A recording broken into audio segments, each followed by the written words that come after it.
Let's start off the show with Syngene International. Revenue slipped roughly about 2% in this particular quarter, while profit also cracked over 9%. Margin narrowed to about 27% in this particular quarter.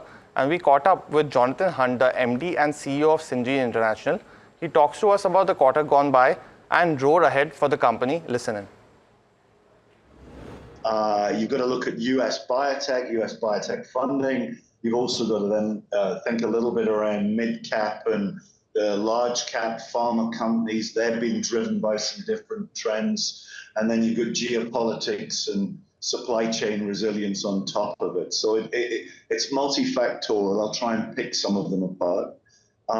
During the first half of this year, I think we've seen a stabilization in new capital formation going into US biotech. So it was coming off, if you looked over 2 or 3 years, coming off a decade-long peak that we saw during the pandemic, lots of capital flowing into biotech, and then it's really dropped over the last 18 months. That's slowed down the industry's expenditure in the early research phases. Seems to have stabilized. It stopped dropping back to where it was pre-pandemic. And that's a solid base, I think, to go forward from. So we're starting to see a little bit of an improvement in that biotech-driven discovery research services environment. Not enough really to call it as a structural shift, but at least it's much more stable. And I think we're seeing some nice, healthy signs of green shoots of recovery there. If we think then around the mid-cap, large caps, they've been driven by more sort of long-term trends. We learned a lot as an industry, and I think many industries did, around supply chain resilience during the global pandemic. And that's one of the trends that you're now seeing play out, with people looking not to have all of their eggs in one basket, as it were, much more geographical diversity in their supply chains, much more dual sourcing. And I think that's a long-term positive trend for businesses like ours, as customers are looking for alternatives to solely sourcing out of China and looking for other regions of the world and other companies that can provide them that balance in their supply chain. So you've got one sort of meta trend and one more immediate one, both looking quite positive for the 3, 4, 5-year outlook. Right. All right. So, I want to talk about a little bit more about, in fact, the second half of this financial year then. And you have suggested that there are green shoots out there. Do you think that we could see the benefit of some of that in the second half? Because as far as your first half is concerned, on expected lines, we are looking at the kind of performance that we have seen. But so far, there's also an expectation from the markets that the second half could be better. Is that your reading as well? It is. I mean, actually, it's our guidance. So the market expectations are set in some ways with the outlook we gave at the beginning of the year. We thought overall it would be a year of growth. Said on a revenue line it would be high single digits to low double digits, but that it was very much a tale of two halves. First half would be muted, maybe even down a little bit. That's exactly how it's turned out. And that then implies that the second half sees quite a good return to growth throughout the second half of the year from revenue. And that then would also lead to some operating leverage and improvement in margins in the second half. And we saw that actually in the second quarter, with the beginning of that operating leverage, 500 basis point improvement in the EBITDA line during the second quarter compared to where we were in the first quarter. And that looks set to continue into the second half. So there's some good growth expected. Got to go on and deliver and execute on it now. Sure. If you could also update us on how you're witnessing business play out when it comes to biologics manufacturing. And the second part of that question is also the new unit, the new manufacturing capacity which comes up in the second half of this financial year. Can you tell us about the timelines that you're working with right now? Yeah, it's all going to plan, actually. We said it would come online in the second half of the year. It's pretty much a sort of an engineering upgrading project at the moment, make sure we get the facilities just how we want them. But that's all on plan. It's coming in a little bit ahead on time, a little bit ahead, better on budget. So very happy with the progress there. I take a step back, actually, more about the large molecule CDMO space.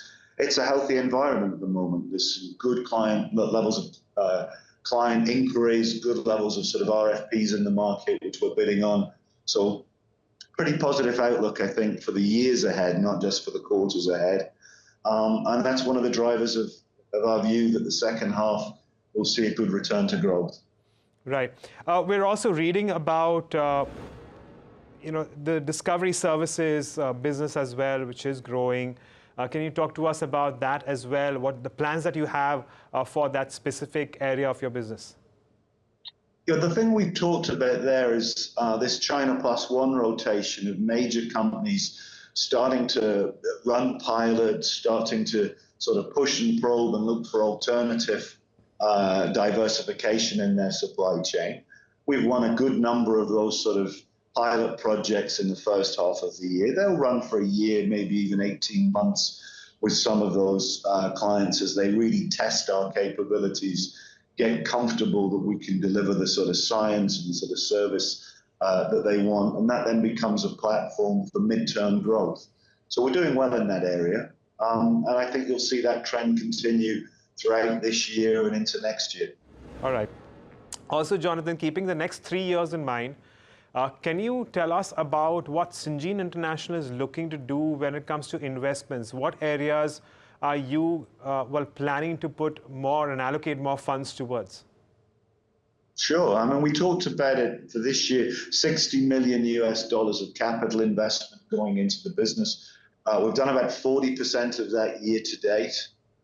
It's nicely spread across the business.